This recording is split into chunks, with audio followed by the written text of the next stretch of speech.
Hello friends, we're going to test out the PGR PC Client today. I was lucky enough to get into the little early test. The official port is supposed to be out on the 15th, but they're doing a little early access. I definitely have encountered some bugs, including some pretty severe ones, like not being able to reset in Pain Cage or anything, and then also Windows Defender freaked out and uninstalled the game when I closed out of it, so I think those are pretty severe issues, but besides that, everything is very, very well polished. You can see here.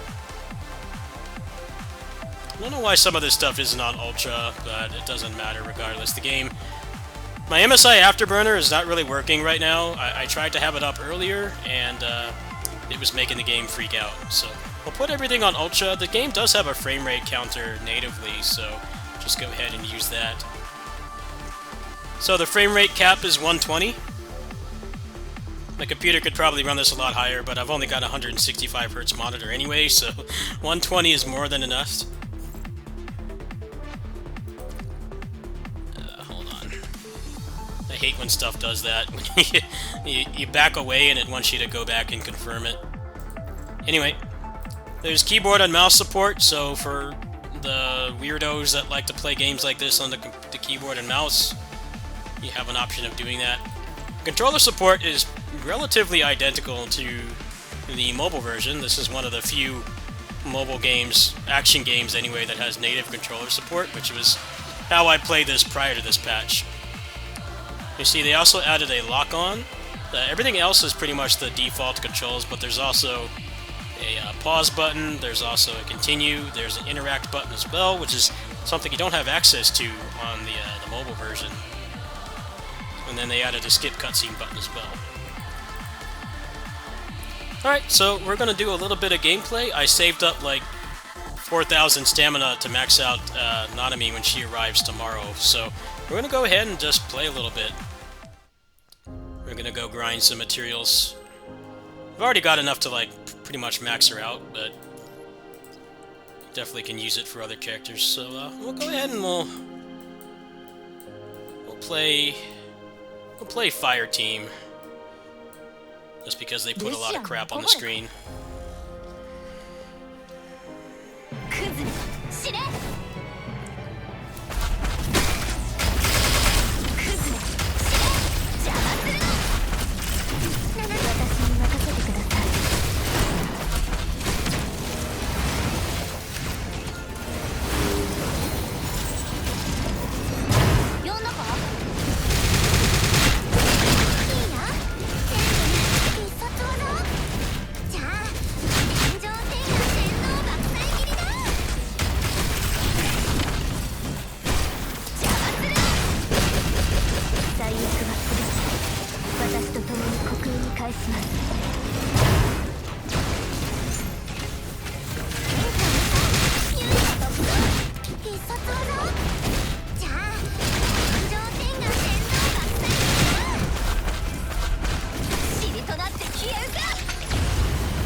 So if you look in the upper left-hand corner by my health bar, you can see a frame rate counter. I have MSI Afterburner up, but that thing has not really been cooperating with my computer very well, so you're just going to have to deal with that for now, but it's not taxing the computer at all. And if you play this game on emulator, you know that the officially sanctioned emulator for this was Mumu Global, but the problem with that emulator is that you could run it at 120 FPS, but it had a tendency to stutter a lot. Now the stuttering is basically gone, so I definitely recommend playing this. It's just, there's two major problems with this port. The first is that you can't like reset or back out of levels, so if you're going to be doing Pain Cage or Warzone, that's definitely a pretty big problem. I couldn't figure out how to get out of that menu, so I had to Alt F4. And also the most severe thing is that Windows Defender is going to freak out when you install this, so because it's overprotected but actually also useless, what it does is when you Alt F4 out of it, it will uninstall the game, and you're going to wonder, like, where the hell did the game go? It turns out it gets quarantined because, I guess, something that they're using in here, probably the anti-cheat or something, is triggering a false positive in a lot of antivirus software. There's nothing to be alarmed. These guys obviously aren't trying to mine Bitcoin on your computer, so once those things are fixed, this definitely will be the best way to play the game. Thanks for watching.